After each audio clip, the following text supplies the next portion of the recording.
Hello, and welcome to Mass Care Activities and Sheltering in the COVID environment with a focus on congregate shelters.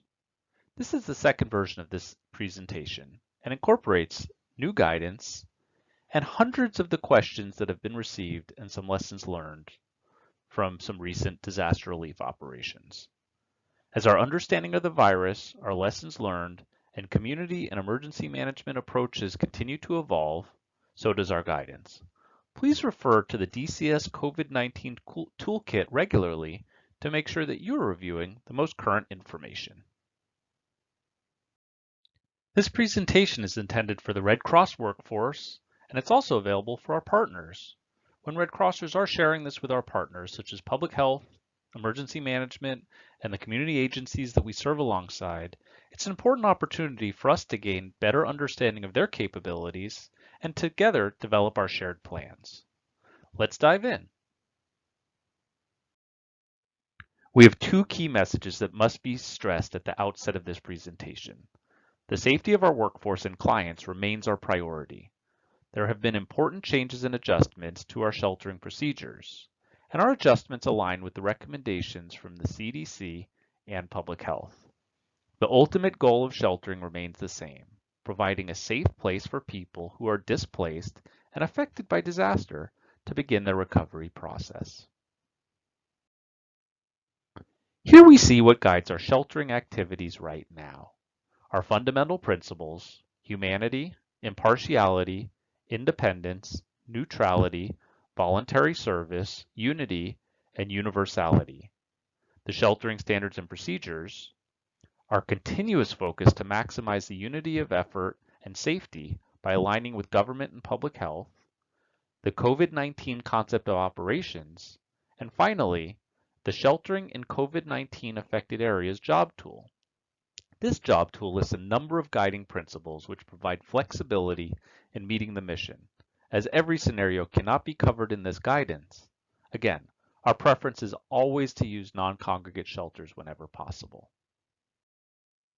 Sheltering operations may differ depending on jurisdiction, the disaster, and situational decisions. There are always significant variations depending on the disaster, community resources, demographics, and other important factors. Now, in the COVID environment, we always aim to use non-congregate shelter options versus the congregate model, which is the traditional dormitory where every client is on a cot in the same large room, though this won't always be possible. Sheltering operations will be influenced by the amount of support received from public health and community agencies. And from the Red Cross perspective, our operations will be influenced depending on if clients who need isolation will stay within our shelters or be moved elsewhere. No matter what, Red Cross will remain flexible and will provide sheltering within our sheltering standards and procedures and the COVID policies. Hotel and other non-congregate sheltering is the preferred option under the COVID-19 environment. This type of sheltering is different than your normal DAT response when lodging assistance is provided. In the disaster action team process, a case is opened in the client assistance system and financial assistance is issued on a client assistance card for lodging. Non-congregate sheltering is provided to clients as mass care and generally secured by DROs in hotels using a P card or through corporate lodging, also called CLC. Sheltering in hotels is provided for up to 14 days for any level 2 and above incident.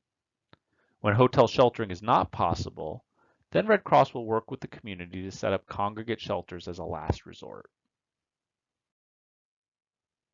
Red Cross will only set up congregate shelters when the local public health authorities are in agreement that it is appropriate and safe.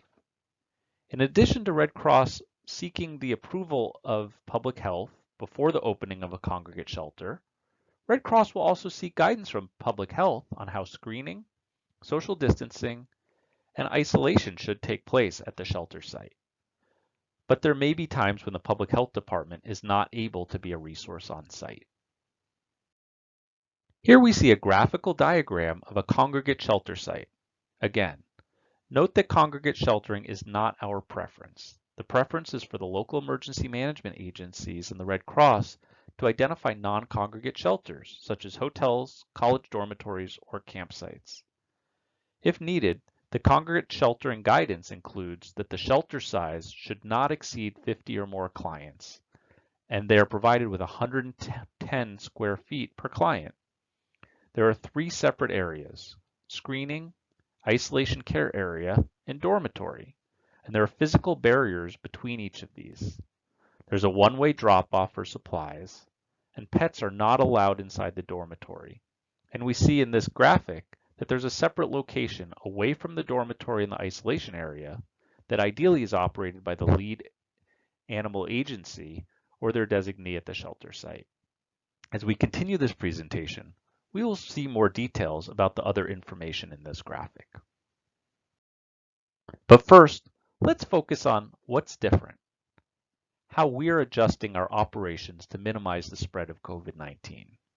We will accomplish this through screening and access controls in our shelters, increased sanitation activities, social distancing, caring for those with symptoms in an isolation area, intentionally operating with a smaller workforce, and a maximum shelter population of 50 clients.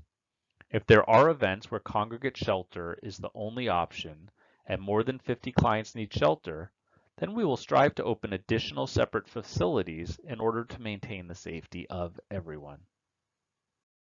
To ensure the safety, both of our workforce and the clients that we serve, everyone in the shelter will be expected to wear face masks and maintain social distancing of a minimum of 6 feet from each other. Make sure to review the mask and workforce safety job tools that are available on the DCS COVID-19 Toolkit.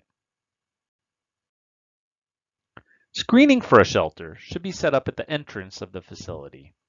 It can be set up either outside the shelter or just inside the perimeter of the facility, but always strive for it to be outside. Shown here is an example of both.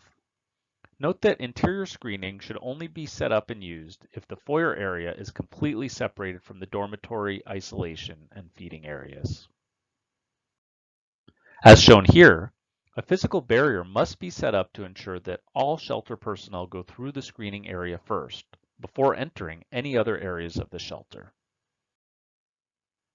Screening is the first managed area that all personnel will encounter when arriving and entering the shelter. All people entering a shelter, clients, workforce, visitors, or whomever, will be screened for symptoms and temperature before entry. Visitors may be officials from public health, emergency management, and other agencies. Clients would not have visitors coming inside the dormitory. The screening area is generally not operated by Red Cross Disaster Health Services workers. Red Cross primary preference is public health or their designee. In the event that Red Cross is operating the screening area, that can be conducted by any Red Cross worker who is wearing the appropriate PPE and following the guidance and training to screen clients as described in the COVID-19 Shelter Health Screening using Personal Protective Equipment job tool. And here we see additional details on the health screening process, including the questions that are asked of each client and the reasons why a client would be directed to the isolation care area. Upon passing through the screening area, clients will then be directed to either the isolation care area or the dormitory based on their screening results. Clients will then go through the normal sheltering process where they will be registered, receive the client welcome letter, and then be assigned a cot inside their assigned housing area. The shelter registration process will also include reviewing all of the applicable shelter rules with all clients, including those directly pertaining to COVID activities such as increased sanitation procedures and social distancing. Practicing and maintaining good health actions such as washing your hands, wearing a face mask, and cleaning and disinfecting surfaces regularly is critical to the health and safety of everyone in the shelter. Frequent messaging of such actions will be done through signage and announcements. The health of both clients and workers will be continually monitored in the shelter. Whether it's public health or disaster health services, or another medical professional, those assets will of course be there to support our clients. But in addition, every single Red Cross worker has a responsibility to maintain observations of our clients and how they are doing. Through the completion of regular health checks, cot-to-cot visits by Red Cross workers, and general observations by shelter workers, everyone will be doing their part to support the safety of our clients and our workers. Social distancing must be followed in all areas of the dormitory and with all client services. This affects the dormitory layout. Regarding cot placement, cots must be 6 feet apart from edge to edge and set up in head-to-toe order. With cots this far apart, we will need larger facility spaces than normally. And of course, if we have larger facility spaces, then we can have the cots even further apart. It's important to note that families may pull their cots together as long as they do not block any of the lanes or exits. Feeding practices and procedures must change in the COVID environment for the safety of our clients and our workforce. Food will not be served in bulk or from common containers or trays, but will be individually prepared and packed prior to distribution to clients. Clients should not touch food or snacks that they will not be eating. Food and beverage items will be set down by the shelter workers who then step back and allow the clients to pick up the food items. Shown here is how food can be served while maintaining social distancing in a shelter. Food will be stored on a table away from the clients, where it will be controlled, and then placed on a food delivery table to be passed out to the shelter clients as they approach the food delivery table, one by one to maintain social distancing. The specific steps that are included in the set it down and step back method are noted to the right. Each Red Cross shelter will have an isolation care area where individuals will be housed who are identified with COVID symptoms or who do not pass the screening questions but do not need hospitalization. This will be an authorized access only area and will be staffed by Red Cross Disaster Health Services and/or public health personnel or their designees. All workers that are assigned to the isolation care area must wear all of the required personal protective equipment. The isolation care area is a critical part of all Red Cross shelters. It's important to point out, though, that this practice is not new to the Red Cross, where we've previously had norovirus and influenza in our shelters as an example. What's different is that we will have an isolation care area at every single congregate shelter that we open. The area must be separate from all other shelter areas in order to protect people and reduce transmission. It is staffed by a minimum of 2 public health or Red Cross Disaster Health Services workers. The area provides clients with symptoms, care, and monitoring. The isolation care area must be established before the Red Cross can open a shelter. The isolation care area must be a room that is physically separate from the main dormitory. Screens or something similar can be placed between the cots to create privacy. As noted, a separate area near the main entrance to this area will be set up for the Red Cross or public health personnel to don and doff their PPE, which is the way that those in the medical profession describe putting on and removing their personal protective equipment. No entry will be allowed to this area except for specially authorized individuals. Shown here is a basic setup for an isolation care area. The entrance to this area will be where the PPE is put on and then taken off by those who are required to wear it. In order to ensure the health and safety of everyone in the shelter, the isolation rules must be followed. It's important to point out, though, that the Red Cross does not have the authority to confine an individual to quarantine or enforce isolation rules. Only public health and law enforcement personnel can do that.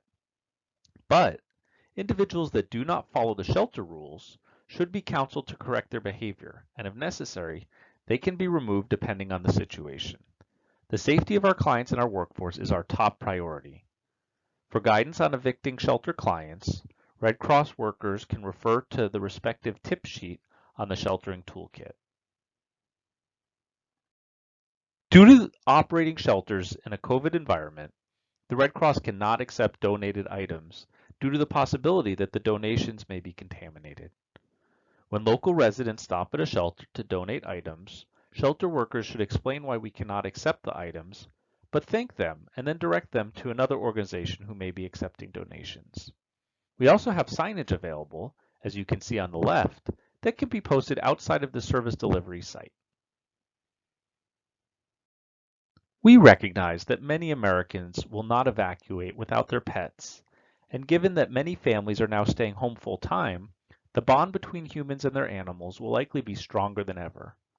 In the same way that the American Red Cross relies on facility owners to make congregate shelter sites available to the community, we rely on community organizations and the government's animal service agencies to take proactive steps to identify a solution for pets.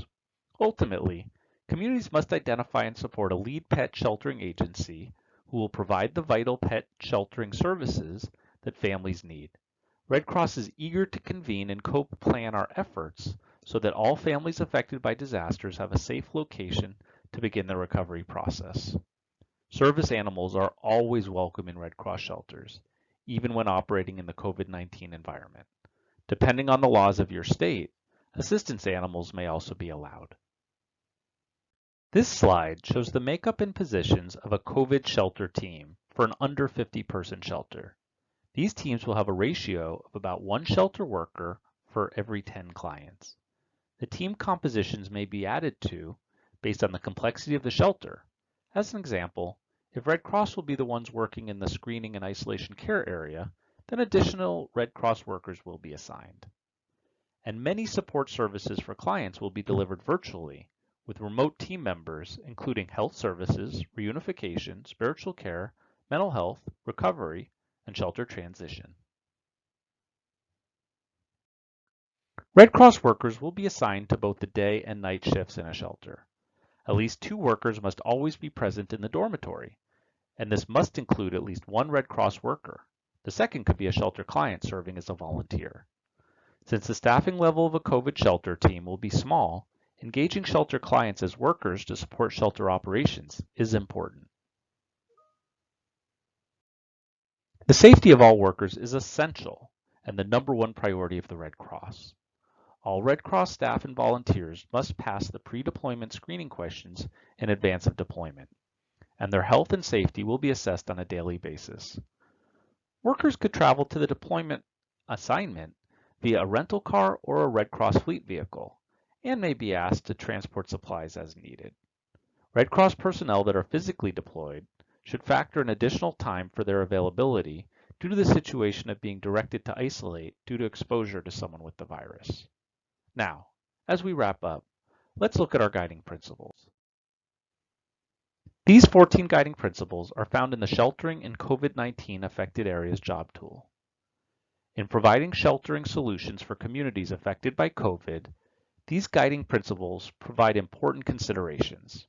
In the absence of other doctrine or consultative guidance from division or national headquarters leadership, these principles provide support for independent decision-making for every single person on a disaster relief operation. Those leading sheltering operations, whether they're employing non-congregate or congregate approaches, will inevitably face situations that are challenging and complex. It's important to keep these at the top of mind when faced with an immediate situation that needs a decision.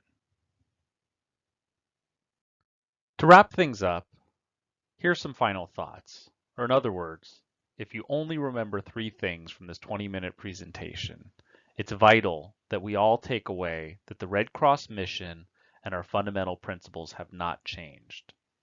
What has changed is that we must adjust to how we operate in the COVID environment.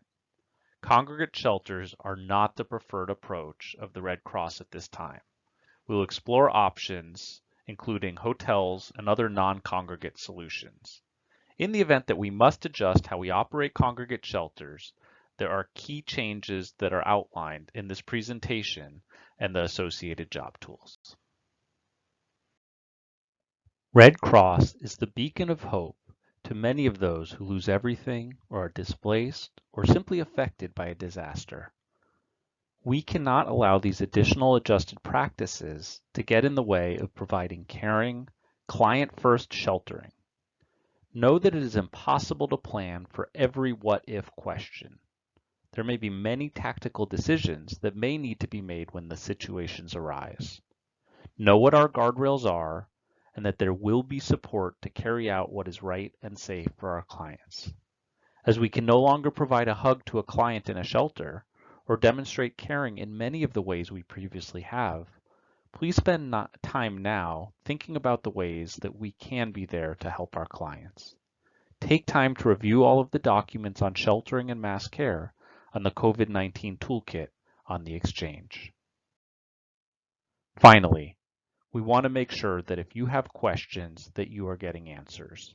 Every single region has a COVID-19 shelter team leader. This is a blue sky position, and this volunteer is working to convene the workforce who may be serving on COVID shelter teams and supporting the readiness activities within the region for sheltering. Each division has a COVID sheltering champion who's available to support the regional COVID shelter team leaders and be the link with the national headquarters. Finally, you can also always email sheltering@redcross.org, and we look forward to answering your questions there. Thank you so much for all that you do, and have a great day.